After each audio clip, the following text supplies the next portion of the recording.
அன்பினர்களே, கடல்சார் விதிமீறல்கள் காரணமாக ஒமான் வளைகுடாவிற்கு அருகே ஓஷன் ஹாய் என்ற எண்ணெய் கப்பல் ஒன்றை ஈரான் கடற்படை கைப்பற்றி இருக்கின்றது. இந்த கப்பல் பார்படோஸ் நாட்டின் கொடியுடன் இயங்கி வந்த ஒரு கப்பலாகும். இருப்பினும் சமீபத்திய கடல்சார் பாதுகாப்பு தகவல்களின்படி இந்த கப்பல் தற்போது ஜின் லீ என பெயர் மாற்றப்பட்டிருப்பதாகவும் இதன் தற்போதைய அதிகாரப்பூர்வ உரிமையாளர் நாடு குறித்து தெளிவான விவரங்கள் இன்னும் இல்லை என்றாலும் இந்த கப்பல் முற்றுமுழுதாக இஸ்ரேலின் பினாமி கப்பல் என்று ஈரான் சொல்லுகின்றது. கைப்பற்றப்பட்ட இடம் எங்க? ஓமான் வளைகுடா பகுதியில். காரணம் என்ன?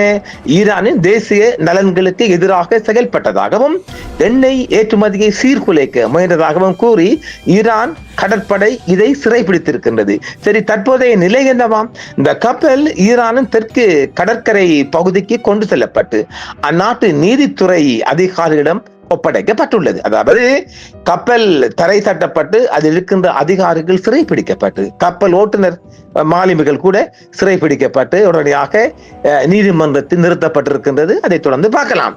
இந்த கப்பல் அமெரிக்காவின் பொருளாதார தடைகளுக்கு உள்ளான நிழல் கப்பல், அதாவது கப்பல் படை ஷடோ ஃபிளீட் ஒன்றாக கருதப்பட்டது என்றும் சொல்லப்படுகின்றது.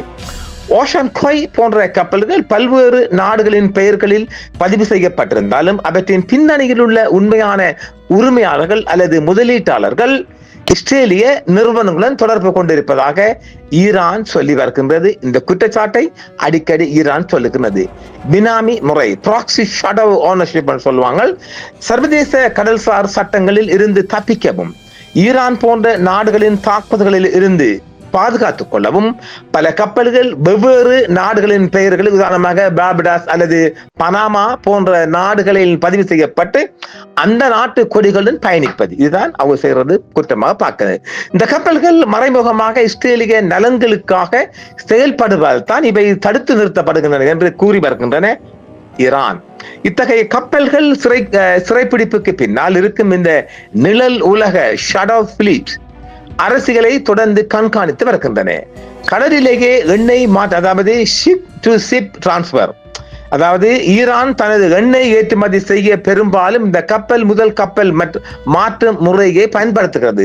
சர்வதேச கடற்பரப்பில் வைத்து ஈரானிய கப்பல்களில் இருந்து ஓஷன் ஹாய் போன்ற பிற நாடுகளின் பெயரில் பதிவு செய்யப்பட்ட கப்பல்களுக்கு எண்ணெய் மாற்றப்படுகிறது.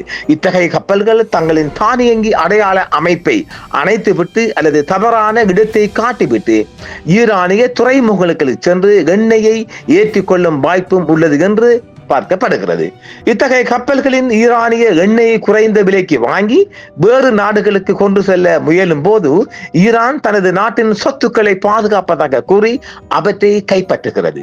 சில நேரங்களில் அமெரிக்கா அல்லது பிற நாடுகள் ஈரானிய எண்ணெயை சுமந்து செல்லும் கப்பல்களை தடுத்து நிறுத்தினால் அதற்கு பதிலடியாக ஈரான் தனது எண்ணெயை சுமந்து செல்லும் பினாமி அல்லது சந்தேகக்கூடிய கப்பல்களை தனது எல்லைக்குள் வரும்போது கைப்பற்றுகிறது. எனவே இந்த கப்பல்களில் இருந்து எண்ணெய் ஈரானுடையது என்பது உறுதி செய்யப்பட்டால் அது சட்டவிரோத கடத்தல் அல்லது கடலில் வைத்து மாற்றப்பட்ட எண்ணெயாகவே இருக்க அதிக வாய்ப்பு இருப்பதாகவே பார்க்கப்படுகிறது. கடல்சார் விதிமீறல்கள் மற்றும் ஈரானின் எண்ணெய் ஏற்றுமதியை சீர்குலைக்க முயன்றதாகவே ஒமான் வளைகுடாவில் ஓஷன் ஹாய் என்ற எண்ணெய் கப்பலை ஈரான் கடற்படையினர் கைப்பற்றியிருக்கிறார்கள். வெள்ளிக்கிழமை வெளியிடப்பட்ட ஓர் அறிக்கையில் ஈரானின் உச்ச தேசிய பாதுகாப்பு கவுன்சிலின் தீர்மானம் மற்றும் நீதிமன்ற உத்தரவின் பேரில் மேற்கொள்ளப்பட்ட ஒரு நடவடிக்கையின் போது இந்த கப்பல் கைப்பற்றப்பட்டதாக ஈரான் தெரிவித்துள்ளது. ஒமான் வளைகுடாவில் ஈரான் கடற்படை ஒரு சிறப்பு நடவடிக்கையை திட்டமிட்டு செயற்படுத்தி ஈரானிய எண்ணெய் சரக்குகளுடன் விதி மீறிய கப்பலை கைப்பற்றியதாகவே ஈரான் தெரிவித்திருக்கின்றது. அந்த அறிக்கைகளின்படி அப்பகுதியில் நிலவும் சூழ்நிலைகளை பயன்படுத்தி எண்ணெய் ஏற்றுமதி மற்றும் ஈரானிய தேசத்தின் நலன்களை சேதப்படுத்தவும் சீர்குலைக்கவும் அந்த கப்பல் முயன்றுள்ளது. ஈரானிய கடற்படையின் கமாண்டோக்களும் கடற்படை வீரர்களும் குற்றம் இழைத்த அந்த எண்ணெய் கப்பலை நாட்டின் தெற்கு கரைகளுக்கு அழைத்து சென்று நீதித்துறை அதிகாரிடம் ஒப்படைத்ததாகவே தெரிவிக்கப்படுகிறது. ஈரானிய கடற்படை நாட்டின் பிராந்திய கடல் பகுதிகளில் ஈரானிய தேசத்தின் நலன்களையும் சொத்துக்களையும் வலிமையாக பாதுகாக்கிறது என்றும் எந்த ஒரு விதி மீறுவர் அல்லது ஆக்கிரமிப்பாளர்களிடமும் கருணை காட்டாது என்றும் அந்த அறிக்கை மீண்டும் வலியுறுத்துகிறது. பிப்ரவரி 20 அன்று இஸ்லாமிய குடியரசுக்கு எதிரான அமெரிக்க இஸ்ரேல் போர் தொடங்கியிலிருந்து ஈரான் ஹார்முஸ் ஜலசந்தியின் மீது கடுமையான கட்டுப்பாட்டை விதித்து ஆக்கிரமிப்பாளர்கள் மற்றும் போருக்கு ஆதரவளித்தவர்களுக்கு சொந்தமான கப்பல்கள் செல்வதை தடுத்துள்ளது. ஏப்ரல் 13 முதல் தெஹ்ரானுக்கும் வாஷிங்டனுக்கும் இடையே பாகிஸ்தான் மத்தியஸ்தத்தில் ஏற்பட்ட போர் நிறுத்தத்தை மீறி ஹார்முஸ் ஜலசந்தியில் ஈரானிய கடல் போக்குவரத்தை குறிவைத்து அமெரிக்கா ஒரு சட்டவிரோத கடற்படை முற்றுகையை அமல்படுத்த இருக்கின்றது. அமெரிக்க அதிபர் டொனால்ட் ட்ரம்ப் ஹார்முஸ் ஜலசந்திக்கு திறப்பதற்காக தான் தொடங்கிய சுதந்திர திட்டம், அதாவது ஃப்ரீடம் ப்ராஜெக்ட் தானே என்று அழைக்கப்படும் திட்டத்திலிருந்து பின்வாங்கினார். ஈரான் சமச்சீரற்ற பாதுகாப்பு மற்றும் பிராந்திய நாடுகளின் எதிர்ப்பை சந்தித்ததால் அந்த திட்டம் தோல்வியடைந்தது. இருப்பினும் அமெரிக்க முற்றுகை முழு வீச்சிலும் செயல்திறனிலும் தொடரும் என்றும் அது கூறியிருக்கின்றது. ஈரானிய துறைமுகங்கள் மீதான வாஷிங்டனின் கடற்படை முற்றுகையை செயல்படுத்துவதில் அமெரிக்க கடற்படை கடற்கொள்ளையர்களைப் போல் செயல்படுவதாக ட்ரம்ப் முன்னதாகவே ஒப்புக்கொண்டிருந்தார். இப்பொழுது அவைகள் அரங்கேறப்பட்டு வருகின்றது. ஆக இன்னும் ஜலசந்தியில் ஒரு பனிப்போர் தொடங்குவதாக பார்க்கின்றோம். ஒரு முருகல் நிலை தொடர்வதாக பார்க்கின்றோம்.